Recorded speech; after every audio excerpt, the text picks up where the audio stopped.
Movie की शुरुआत में एक एजेंट को दिखाया जाता है जिसके हाथ में 2 ब्रीफकेस होते हैं और वो बहुत तेजी से सीढ़ियों की तरफ जा रहा होता है। कुछ ही देर में सीढ़ियों से होकर बिल्डिंग की तहखाने में पहुंच जाता है जहां बहुत अंधेरा था और माहौल पूरा डरावना था। उसका चेहरा सुर्ख हो रहा था और उसकी बेचैनी बढ़ती जा रही थी। कुछ देर में वो टिक टिक की आवाज सुनता है क्योंकि वह आवाज एक टाइम बॉम्ब की थी और कुछ ही समय में वह अपने ब्रीफकेस से कुछ औजार निकालकर उस बम को डिफ्यूज करने की कोशिश करता है। तभी उसके चेहरे का रंग उड़ जाता है क्योंकि कुछ लोग आकर उसके ऊपर बंदूक तान देते हैं और गोलियां चलाना शुरू करते हैं।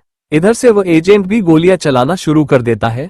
थोड़ी देर में कमरे का माहौल शांत हो जाता है और वह एजेंट फिर से उसे ब्रीफकेस को खोलने की कोशिश करता है, लेकिन उसी समय एक जोर का धमाका होता है और वह एजेंट दूर जाकर गिरता है। उसका मुंह बिल्कुल खून में लथपथ हो चुका था। वह मदद मांग रहा था। तभी एक आदमी उसकी तरफ चलता हुआ आता है जैसे कि उसकी मदद कर रहा हो, लेकिन वो उसकी मदद नहीं करता है और एजेंट अपना दूसरा ब्रीफकेस लेकर कुछ कोड डालने की कोशिश कर रहा था। उसी समय सीन चेंज हो जाता है और एजेंट को अस्पताल में दिखाया जाता है जहां उसके चेहरे पर पूरी पट्टी बंधी हुई थी।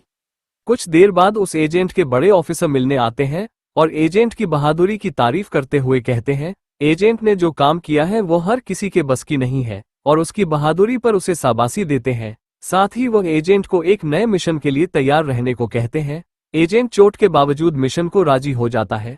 कुछ देर बाद एजेंट सर्च करता है कि शहर में एक टेररिस्ट ग्रुप बम ब्लास्ट करके लोगों को मारता है। एजेंट सोचता है इससे पहले कि वो और बम ब्लास्ट करे उससे पहले उन्हें रोकना होगा। कुछ दिन बाद एजेंट के चेहरे से पट्टियां हटाई जाती है। डॉक्टर एजेंट को बताता है कि बम ब्लास्ट की वजह से उसका चेहरा और आवाज बिल्कुल बदल चुके हैं। एजेंट कुछ देर तो सच में पड़ जाता है, लेकिन वो अपनी नई आइडेंटिटी को स्वीकार कर लेता है और मूवी 7 साल आगे चले जाती है जहां दिखाया जाता है कि एजेंट अब बिल्कुल बदल चुका है और उसकी आवाज में भी कड़ापन आ गया है। वो अपने अगले मिशन के लिए कुछ सीक्रेट बातें टेप रिकॉर्डर में रिकॉर्ड कर रहा है। आगे दिखाते हैं एजेंट अपने बड़े अधिकारियों से मिलता है और उन्हें मिशन के बारे में पूरी जानकारी देता है और वहां से कुछ हथियार लेता है। तभी वो बड़े अधिकारी एजेंट को ब्रीफकेस देते हैं और साथ में कुछ और सामान। यह वही ब्रीफकेस है जो मूवी की शुरुआत में दिखाया गया था। कुछ देर में एजेंट वहां से चल देता है और अपने नए मिशन के लिए शुरुआत करता है। वो एक छोटे से बार में जाकर किसी के आने का इंतजार कर रहा है। कुछ देर में वहां एक आदमी आता है और एजेंट के पास आकर बैठ जाता है। एजेंट उसे बियर ऑफर करता है और वो इधर उधर की बातें करने लगते हैं। तभी वह एजेंट उस टेररिस्ट ग्रुप के बारे में बात करने लगता है, लेकिन वह आदमी बीच में ही रोकते हुए कहता है कि वह तो एक लेखक है और एक लेडीज मैगजीन के लिए लेख लिखना है। तो इस पर एजेंट कहता है कि वो औरतों को बहुत अच्छी तरह जानता है। इस पर राइटर हंसता है और कहता है कि तुम्हें भी राइटर बन जाना चाहिए। और कुछ ही देर में वह अपने व्यक्तिगत कहानी एजेंट को बताने लगता है, जो कहता है 1945 में एक अनाथालय के बाहर उसको एक बच्चा मिला था और बताता है कि वो उसे अनाथालय में अंदर छोड़ता है। अनाथालय वाले उसे जेनी नाम देते हैं। वो बहुत प्यारी लड़की थी और जेनी धीरे धीरे बड़ी होने लगती है और उसका दिमाग बहुत तेज था। खासतौर से गणित और विज्ञान में वो बहुत रुचि रखती थी। स्कूल में उसकी खासियत को देखकर और बच्चे उससे जला करते थे और उसके पास बैठना भी पसंद नहीं करते थे क्योंकि जेनी थोड़ी शक्ल से ऐसी ही थी। समय बिता जाता है और जेनी बड़ी होती जाती है। अनाथालय में जो भी बच्चों को गोद लेने आता है और बच्चों को तो गोद ले लेते हैं, लेकिन जेनी को कोई भी गोद नहीं लेता है। ये देखकर जेनी बहुत सुस्त हो जाती है और वो अपनी जिंदगी में कुछ करना चाहती है। ऐसे ही जेनी जवान हो जाती है और एक दिन जेनी की मुलाकात डॉक्टर रॉबर्टसन से होती है, जो कि बहुत बड़े वैज्ञानिक थे और वह जेनी की गणित और विज्ञान की क्षमता को देखकर बहुत प्रभावित होते हैं और उसे स्पेस सेंटर में ट्रेन करने की का ऑफर देते हैं। जेनी राजी हो जाती है और उसका इंटरव्यू होता है जिसमें वो सेलेक्ट हो जाती है। जेनी की ट्रेनिंग शुरू हो जाती है। वो इतना कौशल दिखाती है जिससे और लड़कियां घबराने लगती हैं, लेकिन वह अपनी ट्रेनिंग का फुल आनंद लेती है। एक दिन जेनी की एक लड़की के साथ बहस हो जाती है जिससे कि उन दोनों के बीच फाइट शुरू हो जाती है और जेनी उसकी नाक को तोड़ देती है और उन दोनों को अस्पताल ले जाया जाता है, जहां जेनी की जांच में पाया जाता है कि उसके शरीर में बहुत बड़ी कमी है। इस वजह से उसे स्पेस सेंटर के प्रोग्राम से बाहर कर दिया जाता है। जेनी का दिल टूट जाता है और वो दुखी मन से अपने कपड़ों को पैक करने लगती है। तभी रॉबर्टसन आकर जेनी से कहते हैं उसे बहुत बुरा लग रहा है, लेकिन आगे कभी ऐसा मौका मिला तो वो जेनी को जरूर मौका देगा। कुछ दिन बाद जेनी अपनी जिंदगी में आगे बढ़ने लगती है और एक घर में मेड का काम करने लगती है। वहीं उसकी मुलाकात एक आदमी से होती है जिससे जेनी बहुत अट्रैक्ट हो जाती है। धीरे धीरे जेनी उस आदमी के बहुत करीब पहुंच जाती है कुछ ही दिन में जेनी उसके प्यार में पड़ जाती है। एक दिन वो दोनों पार्क में मिलते हैं तो वो आदमी कुछ दिन के लिए कहीं जाने की कहता है और वादा करता है वो वापस जरूर आएगा, पर वो वापस नहीं आता है। जेनी को इस धोखे से बहुत बड़ा झटका लगता है, लेकिन कुछ दिन गुजर जाने के बाद वह अपने आप को संभाल लेती है और अपने सपने को फिर से देखती है, जो कि अंतरिक्ष के प्रोग्राम में शामिल होने का है। कुछ दिन बाद डॉक्टर रॉबर्टसन जेनी को फिर मिलने आता है और जेनी को एक सच्चाई बताते हैं कि यह अंतरिक्ष प्रोग्राम असल में एक धोखा है। यह एक प्रोग्राम है जो सरकार के लिए सीक्रेट एजेंट तैयार करने के लिए बनाया गया है, जो सरकार के लिए जासूसी करते हैं। ये सुनकर जेनी के पैरों से जमीन निकल जाती है और वो सोच में पड़ जाती है कि उसके सपने का क्या होगा। कुछ दिन बीत जाते हैं और जेनी को मालूम पड़ता है कि वो प्रेग्नेंट है। ये खबर सुनते ही रॉबर्टसन भी ये कहकर कि वह अपने मामले अपने आप देखे, जेनी से कांटेक्ट करना छोड़ देता है। और एक दिन दिखाते हैं कि जेनी एक चैरिटी हॉस्पिटल में अपने बच्चे को जन्म देने के लिए भर्ती होती है।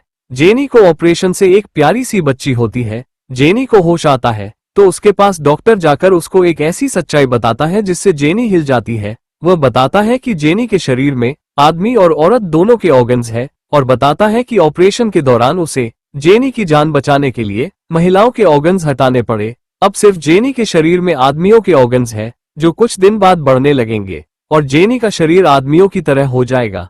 लेकिन जेनी को इसके लिए एक सर्जरी करानी होगी। जेनी सुनते ही सदमे में पड़ जाती है क्योंकि उसकी परेशानियां खत्म ही नहीं हो पा रही थी। आगे दिखाते हैं कि जेनी डिसाइड करती है कि वह अपने बच्चे को अच्छी तरह रखेगी। मां बनने के बाद जेनी अपनी बेटी के साथ बहुत खुश थी और उस पल का आनंद ले रही थी। लेकिन एक रात उसके साथ फिर से ट्रेजेडी हो जाती है। उसकी बेटी हॉस्पिटल से गायब हो जाती है। वो अपनी बेटी को हर जगह ढूंढती है लेकिन उसको कहीं भी कामयाबी नहीं मिलती है। वह हारकर बैठ जाती है, लेकिन वो डिसाइड करती है कि वो अब महिला नहीं रहेगी। डॉक्टर ने कहा था कि उसे एक सर्जरी करानी होगी। जेनी सर्जरी करा ले तो आदमी में डेवलप हो जाएगी। जेनी ऐसा ही करती है और अपनी सर्जरी करा लेती है। 11 महीने गुजर जाते हैं। अब जेनी बिल्कुल आदमी में बदल जाती है और वो अपनी नई पहचान को स्वीकार कर लेती है। कुछ दिन बाद में वो फिर से अंतरिक्ष कॉरपोरेशन में नौकरी के लिए अप्लाई करती है, लेकिन वो फिर से जेनी को रिजेक्ट कर देते हैं क्योंकि वो जेनी की सच्चाई को जान गए थे कि उसने अपना ट्रांसफॉर्मेशन करा लिया है। इससे वो टूट जाती है और अपनी पुरानी जिंदगी को पीछे छोड़कर आगे बढ़ाने के लिए न्यूयॉर्क आ जाती है, जहां वह अपना नाम भी चेंज कर देती है। यहाँ जेनी लिखना शुरू करती है और एक लेखक बन जाती है और वह एक सीरीज लिखती है जिसका नाम था बिन ब्याही माँ। जेनी की यह सीरीज बहुत फेमस हो जाती है और उसका इनकम का जरिया भी यही बन जाता है। अब वह आदमी अपनी कहानी को यहीं खत्म करता है। एजेंट उसकी कहानी को बहुत शांति और सब्र के साथ सुनता है। उसे पता लगता है कि जेनी ही वह आदमी है जिसने अपना नाम जॉन रख लिया है। जेनी से जॉन बन चुका। जॉन एजेंट से कहता है कि वो उस आदमी को ढूंढना चाहता है जिसने उसकी जिंदगी खराब की है और उससे बदला लेना चाहता है। आखिर उसने ऐसा क्यों किया? आगे बताता है कि अगर वो जॉन को मिल गया तो उसे जान से मार देगा। एजेंट जॉन को एक सलाह देता है कि उसे फिर से पास्ट में जाना होगा और बताता है रॉबर्टसन ने उसके साथ धोखा किया है और उसकी भ्रम में डाला है। अब जेनी को एजेंट के ऊपर भरोसा करने के अलावा और कुछ चारा नहीं था। इस तरह एजेंट जॉन को बेसमेंट में ले जाता है और ब्रीफकेस उठाकर उसको हाथ टच करने की कहता है। जैसी जेनी हाथ टच करता है तो वह दोनों टाइम ट्रेवलिंग के जरिए 1963 में पहुंच जाते हैं, जहां जॉन पहली बार टाइम ट्रेवलिंग करता है और सब देखने लगता है। कुछ समय बाद एजेंट जॉन को कुछ रुपए देता है और अपने कपड़े बदलने लगता है। साथ ही कहता है कि उन दोनों को अपना मिशन पूरा करने के लिए अब जाना होगा। उसी समय जॉन समझ जाता है कि एजेंट और कोई नहीं है बल्कि उसका पूर्व प्रेमी है जो उसे धोखा देकर भाग गया था। साथ ही समझ जाता है कि एजेंट ही बॉम्बर है, लेकिन मौके की नजाकत को देखते हुए वो कुछ नहीं कहता और चुपचाप माहौल को देखता है। एजेंट जॉन से कहता है कि अगर वह फिजिकल बॉम्बर को मार देगा तो अंतरिक्ष की नौकरी पा सकता है क्योंकि उसे बहादुर समझेंगे और नौकरी दे देंगे। जॉन समझ जाता है कि एजेंट बॉम्बर नहीं है, वो गलत सोच रही थी। अब एजेंट जॉन को अपना काम पूरा करने के लिए वहां अकेला छोड़कर चले जाता है, जहां जॉन की मुलाकात पहली बार एक जवान लड़की से होती है जो कि और कोई नहीं बल्कि जेनी थी। वो उससे कुछ नहीं कहती, बस चौकन्नी रह जाती है। उधर दिखाते हैं कि एजेंट फिर से टाइम ट्रेवलिंग मशीन का प्रयोग करना चाहता है, लेकिन कोई मिस्टेक हो जाती है और वह जहां पहुंचना चाहता है उसके बजाय दूसरी जगह पहुंच जाता है और देखता है कि वहां वही फिजिकल बम लगा रहा होता है। एजेंट जल्दी से उसे रोकने की कोशिश करता है और वहां गोलियां चलना शुरू हो जाती है, लेकिन एजेंट अपने आप को बचा लेता है वह बॉम्बर एजेंट को चकमा देकर वहां से भाग जाता है और एजेंट उसका पीछा करता है। थोड़ी ही देर में बॉम्बर पीछे से आकर एजेंट पर बंदूक तान देता है। एजेंट जल्दी से उसे बंदूक सहित नीचे पटक देता है और दोनों में हाथापाई शुरू हो जाती है, पर बॉम्बर एजेंट में एक ऐसा मुक्का मारता है कि एजेंट बेहोश हो जाता है।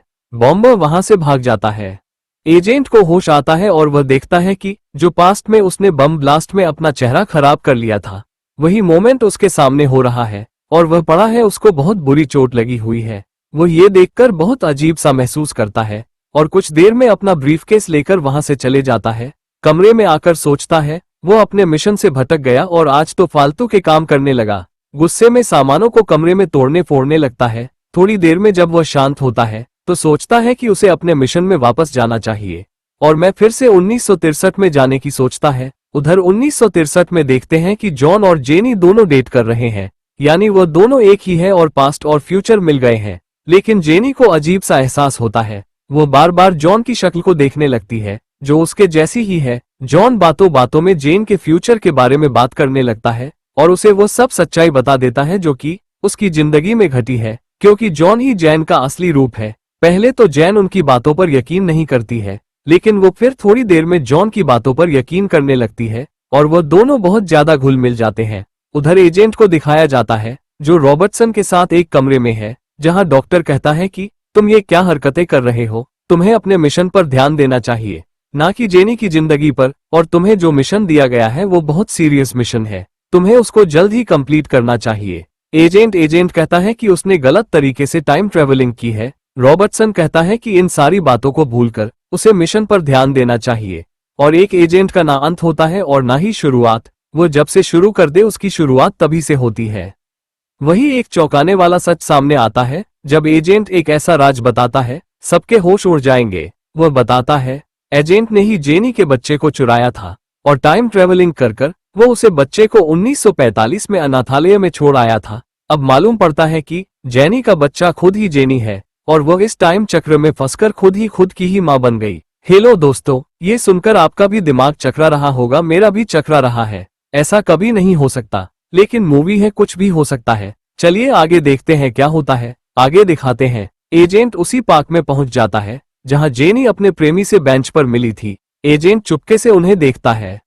एजेंट सुनता है कि जॉन जेनी से वादा कर रहा है कि वो वापस जरूर आएगा और अपना वादा करने के बाद वहां से चल देता है। थोड़ी देर में दिखाते हैं जॉन एजेंट के ऊपर बंदूक तानकर अपने प्रश्नों का उत्तर मांगता है, क्योंकि वो कंफ्यूज था आखिर हो क्या रहा है। वही जेनी है और वही जॉन, आखिर खुद ही अपने बच्चे का बाप भी है और माँ भी। इस पर एजेंट कहता है वो उसका दर्द समझता है, क्योंकि वो भी इस दर्द से गुजर चुका है। वो उसको सब समझाता है और वह सारी बातें जॉन को बता देता है, किस तरीके से टाइम टेबल हुई थी, टाइम लूप हुआ था और वो इस समय चक्र में किस तरीके से फंस गई। ये सब सुनने के बाद जॉन चौकन्ना रह जाता है। उसे यकीन नहीं हो रहा था आखिर हुआ कैसे। कुछ देर बाद एजेंट जॉन को बेंच पर बैठी जेनी को दिखाता है कि जॉन ने उसे बहुत हर्ट किया है और कहता है जॉन को अब सच्चाई को स्वीकार करना होगा। एजेंट जॉन को अपने साथ हेडक्वार्टर ले जाता है, जहां जॉन को समझाता है कि अब जॉन को सब भुलाकर नॉर्मल लाइफ जीनी चाहिए और पुरानी यादों से निकल आना चाहिए। जॉन टाइम ट्रेवलिंग की वजह से बहुत कमजोर हो गया था और उसे अस्पताल में भर्ती करना पड़ता है, जहां वह एक भी शब्द नहीं बोल पा रहा था। वही रॉबर्टसन एजेंट से कहता है कि उसे अपने मिशन पर ध्यान देना चाहिए और मिशन जल्द से जल्द निपटना चाहिए। साथ ही वो बॉम्बर का एक क्लू एजेंट को देता है, तो एजेंट रॉबर्टसन से कहता है कि वो इस मिशन को खत्म करने के बाद उस टाइम मशीन को खुद ही तोड़ देगा और वह कभी फिर टाइम ट्रेवलिंग नहीं करेगा। रॉबर्टसन और एजेंट एक दूसरे को लास्ट टाइम गुड बाय कह देते हैं। कुछ देर बाद एजेंट टाइम मशीन को उठाकर 1975 के लिए टाइम सेट करता है, लेकिन उसी समय उसे मालूम पड़ता है कि टाइम ट्रेवलिंग मशीन में कुछ खराबी आ गई है और वो टाइम ट्रेवलिंग नहीं कर पाता है। अब एजेंट को रॉबर्टसन द्वारा दिए गए क्लू से पता चलता है कि वो बॉम्बर कहाँ है, लेकिन उसके लिए उसे एक टाइपराइटर चाहिए होगा। एजेंट टाइपराइटर लेने एक एंटीक शॉप में जाता है और वहां दुकान के मालिक का वेट करता है। तभी उसे एक नोवेल मिलती है और वह बैठे बैठे नोवेल को पूरा पढ़ लेता है और उसके नीचे जॉन के सिग्नेचर देखता तो समझ जाता है कि जॉन और एजेंट भी एक ही आदमी है। अब जॉन को रॉबर्टसन का क्लू भी समझ आ जाता है और वह समझ जाता है कि वो बॉम्बर और एजेंट भी एक ही आदमी है। आगे दिखाते हैं कि एजेंट अपनी गन उठाता है और उसी जगह पहुंच जाता है जहां बूढ़ा एजेंट बॉम्बर बैठा है। एजेंट वहां जाकर बूढ़े एजेंट पर बंदूक तानता है, तो बूढ़ा एजेंट जवान एजेंट से कहता है कि यह मैंने सब तुम्हारी जान बचाने के लिए ही किया है। अब एजेंट बहुत कंफ्यूज होने लगता है कि आखिर यह हुआ क्या है मेरी जिंदगी में, और इसी कंफ्यूजन के साथ अपने फ्यूचर के एजेंट को शूट कर देता है और यही मूवी का एंड हो जाता है।